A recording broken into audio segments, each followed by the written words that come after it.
বন্ধুরা আসসালামু আলাইকুম। আজ ঈদের পরে আমার ঘরটা আজকে পরিষ্কার করলাম। এই যে ডামটা ব্যানের উপরে রাখলাম। এই ডামের ভিতরে এই সবগুলো গোবর, ওটাই আমি এই আমার খেতে নিয়ে ফেলামো। তো যাই হোক বন্ধুরা, এই যে আমার গোবরগুলো আমি পরিষ্কার করতেছি। ঘরটা দেখি এক সাইড আজকে ধুমো। গরুর নিচে একটু অপরিষ্কার হয়ে গেছে। এই যে 2 দিন করে গোবর এক জায়গায় হয়ে গেছে। তো দেখেন বন্ধুরা, এ যে কাজগুলো আমি করি, এই কাজগুলো কিন্তু অত্যন্ত আনন্দফুল করে লব, আনন্দ নিয়ে করে লব। এটা নিয়ে কষ্ট নেওয়া যাবে না, এটা নিয়ে ঘৃণাবৃত্তি করা যাবে না। তাহলে কিন্তু আপনার কাজগুলো করতে মন বসবো না। গরুর কাজ মনে করেন মোটামুটি ভালোই কষ্ট। এই কষ্টগুলো আপনারা নিজেরা মাইনে চাইনে গরু লালন পালন করবেন, দেখবেন আপনাদের গরুতে লস হইতেছে না, গরু অনেক লাভ হইতেছে। যাই হোক বন্ধুরা, এই যে আমার এই ঘরটায় অনেকটি গরু আসলো। আল্লাহর অশেষ রহমত, আমি গরুগুলা বিক্রি করে লাইছি। তো যাই হোক বন্ধুরা, এই গরুগুলা বিক্রি করায় আমার অনেক উপকার হয়েছে, আমার অনেকগুলো টাকায় লাভ হয়েছে। তো আবার নতুন করে এই 3টা গরু আর কি, ছোটো ছোটো এই 3টা গরু আর কি বিক্রি হয় নাই।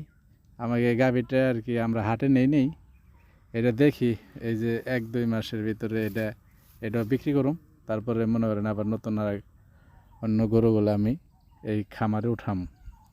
তো যাই হোক বন্ধুরা, যে কাজই করেন, ওটা মন থেকে করবেন। এই কাজের উদ্দেশ্য হইল, যে কাজই করেন, ছোট করেন বড় করেন, একটা কাজ যদি করতে যান ওটা 100% দেওয়ার চেষ্টা করুন। তাহলে দেখবেন আপনাদের সব কিছুই সুন্দরভাবে হইতেছে, আপনার পরিকল্পনাভাবে হইতেছে, কোনো সমস্যা নাই। এই যে আমার এই ঈদের গরুগুলো আমি বিক্রি করে মোটামুটি আমার অনেকগুলো টাকায় আউগেই গেছে। আমার যে টাকাগুলো আমার চালান আসলো দেখা যাইতেছে তার চেয়ে ডাবল হয়ে গেছে। তো বন্ধুরা, আমার এই গরু পালার একটা উদ্দেশ্য, অন্যের কাজ আমার করতে মন চায় না। অন্যের কাজ করা আমি দেখছি, অন্যের কাজ আমি অনেক দিন করছি, কোনো লাভ নাই। দেখা যাইতেছে মাস গেলে যে কয়টা টাকা বেতন পাওয়া যায় ওই টাকা দিয়ে সন্তুষ্ট থাকা লাগে। এই যে আপনার মনে করেন আপনার নিজের কাজ আপনি নিজে করবেন, দেখবেন আপনাদের কোনো কষ্ট নাই, কোনো প্যারা নাই, কোনো জ্বালা নাই।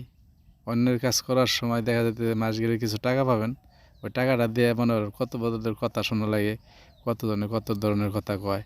আপনি আপনি মনে করেন যদি একটা কোম্পানিতে চাকরি করেন, আপনার ছোটো একটা জন্য আপনার নাম ধরে ডাক দিতেছে, আপনার অবহেলা করতেছে, কিন্তু আপনি বাবার দ্বারা থাপড় দিলেও কিন্তু অতি 4 দিন জ্বর থাকবো শরীরে।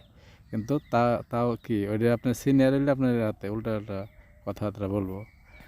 তাই যাই হোক, কাজ যে কোনো কাজ করবেন, মনে করেন ওটা নিজের কাজ হলে ওটা খুবই ভালো, অন্যের কাজ হলে পাশাপাশি অন্য কাজও নিজে করার চেষ্টা করবেন। এগুলো আমার সব সময় আমি অনেকজনকে আমি বোঝানোর চেষ্টা করি। এই যে গোবরগুলো সবগুলো আমি পরিষ্কার করা শেষ, এখন দেখা যেতে আমার ঘর, এই ঘরটা আমি এখন এই যে ধুয়ে দিতেছি, ময়লা আবর্জনা না থাকে।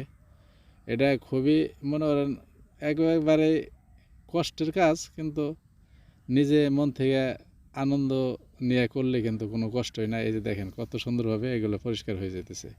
আপনি এখন হলো ডিজিটাল দুনিয়া, তো মনে করেন আগে তো গরু থাকতো, ওই যে দেখা যেত কেদার ভিতরে কাদার ভিতরে গরু শুয়ে থাকতো, কাদার ভিতরে গরু উঠলে দেখা যেত শরীরে মাটি কেদা বইরা সবসময় থাকতো। কিন্তু এখন তো কিন্তু ওই ধরনের নাই। এখন এই যে দেখেন কত সুন্দর, আমার এই কাজটা করতে, এই জায়গাটা পরিষ্কার করতে আমার খুব হলে 10 মিনিট লাগছে, 10 থেকে 12 মিনিট লাগছে। তো বন্ধুরা, আপনারা যারা গরু লালন পালন করার চিন্তাভাবনা করতেছেন, নিজের কাজ করার চিন্তাভাবনা করতেছেন, তাদেরকে মন থেকে সাধুবাদ জানাই। নিজের কাজের ভিতরে একটা মহব্বত আছে, নিজের কাজের ভিতরে মনে করেন অনেক কিছু আছে।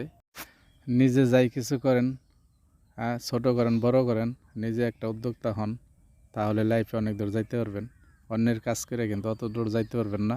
আমি বারবার বলি, আপনারা যে কোনো একটা উদ্যোক্তা হন, হয় মুরগি দিয়ে শুরু করেন, তাইলে ছাগল দিয়ে শুরু করেন, তাইলে গরু দিয়ে শুরু করেন, একটা কিছু দিয়ে শুরু করেন, তাহলে দেখবেন আপনার লাইফ চেঞ্জ হয়ে যেতেছে। ভাই, এই দুনিয়ায় কেউ আপনারা কইরে দেবেন, আপনারটা আপনারই করা লাগবো।